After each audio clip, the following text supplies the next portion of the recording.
The Bronze Award is the highest award that a Girl Scout junior can get. We had to solve a problem in our community, and we each had to contribute 20 hours of work. Our troop chose to complete the Amuse journey. We explored roles we play in our life and tried on new ones. We learned about stereotypes and made presentations about how Girl Scouts are more than just about cookies and crafts. We had 7 girls, but 6 girls decided to finish the Bronze Award.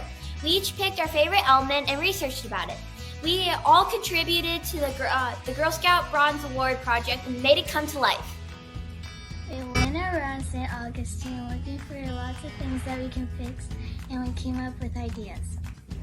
When our troop started thinking about ideas for the Bronze Award project, we had very big and expensive ideas, but then we learned about SMART goals. That helped us narrow our ideas down to something manageable considering everybody's talents and their time limit. SMART is an acronym that stands for specific, measurable, achievable, relevant, and time. Our idea was to do something to restore the habitats that were destroyed due to deforestation and development around our community. This idea matters because all animals deserve a place to live where they have all the necessary resources to stay alive. Habitats can help our entire community.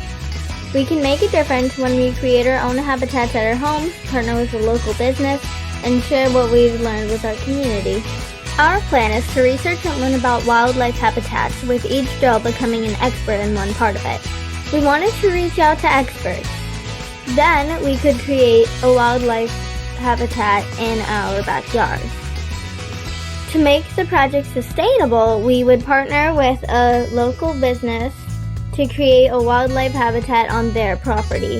Finally, we would share what we learned with our community. We learned about the National Wildlife Federation certification process to make your yard a wildlife habitat. They want to connect people with nature, keep wildlife and wild places safe, and provide solutions to climate change.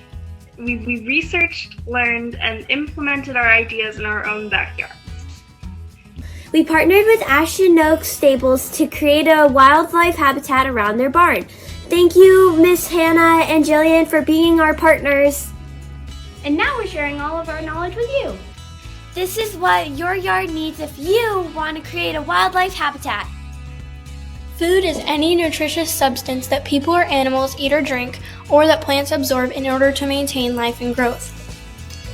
Food is important to live and thrive, and the food chain, and to keep the food chain balanced. If there were no food, there would either be overpopulation or death. In order to certify, you need 3 different food sources. Some can be bought and some can be natural. Here are some examples. My favorite is the squirrel picnic table. A native plant is a plant that has grown in a habitat for many years and has adapted to the area. Native plants comes in all colors, shapes, and sizes. You can go to the Jacksonville Arboretum to see native plants in their natural habitat, or you can actually plant a native plant in your garden. Native plants help animals in a lot of ways. They provide shelter for insects and food for animals like nuts, berries, and other types of food. Water is a very important element in habitats because it helps animals carry important nutrients around the cells of their body, helping them digest food and absorb nutrients. It also regulates body temperature, moistens joints, and improves thinking. Every important function requires water. For your backyard to be considered a certified wildlife habitat, it must have at least one source of clean water from which animals can drink and bathe in. Some examples could be a bird bath, a butterfly mud puddle, or a seasonal stream or river. Hi, Kennedy. Hi, What are you an expert in? I'm an expert on shelter. Shelter. Now that's interesting. What is shelter? Shelter is where animals can find cover from weather and predators. Especially in Florida, we have a lot of both of those things. All right, so in my backyard, I have seen squirrels and I have seen snakes. Would I want shelter, would the shelter be the same for both of those? No. Oh, okay, so what should I do instead? You should research before you make shelter for an animal. I think I still want the squirrels. I don't want the snakes. All right, so then What are some examples of shelters that people could use if they wanted to build a backyard habitat?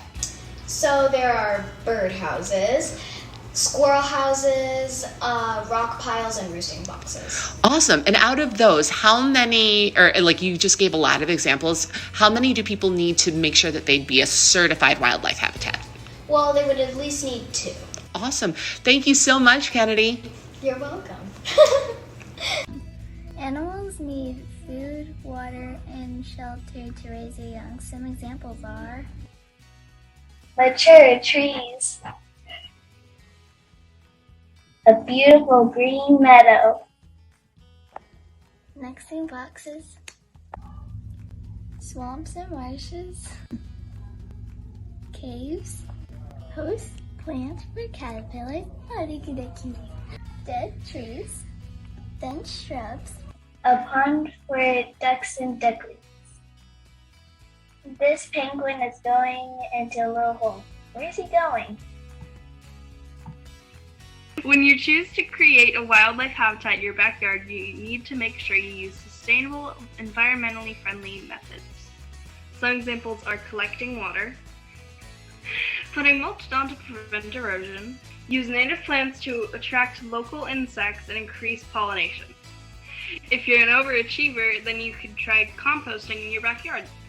No matter what, make sure that you're eliminating pesticides and harmful chemicals. As a reminder, These are the requirements to make your yard into a wildlife habitat. you have to have water, cover, places to raise young, sustainable practices, food, and don't forget the most important part, Girl Scout cookies! Sales start in January, so Don't be sure forget to to start thinking about your garden. If you want to make your own certified habitat, You could easily go to the National Wildlife Federation website and print your own checklist.